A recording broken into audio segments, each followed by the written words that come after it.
Hello everyone, today in this video we will discuss how to fix if mobile data is not working on Realme Narzo Power. Let's start the video. If you want to fix this problem, so open quick settings panel, so just swipe down and turn on flight mode and turn off flight mode. Turn on or turn off flight mode 1 to 3 times. After the process, go back to home screen.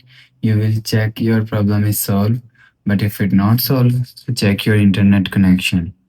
Internet connection is work properly. After check internet connection, go back to home screen. You will see your problem is solved.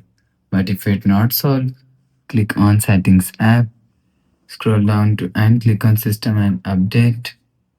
After click on system and update, click on reset and reset phone and click on reset mobile network settings.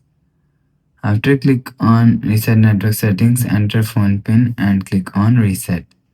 After the process, go back to home screen. You will see your problem is solved. But if it still not solved, click on settings app.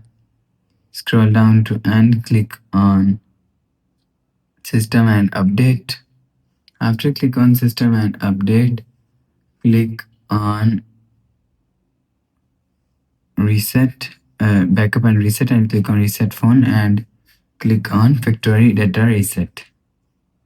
Enter phone pin so you will see, click on clear. You will see your problem is solved. After the process, go back to home screen. So that's how you can fix if mobile data is not working on Realme Narzo Power. If you like the video, please subscribe. Thanks for watching.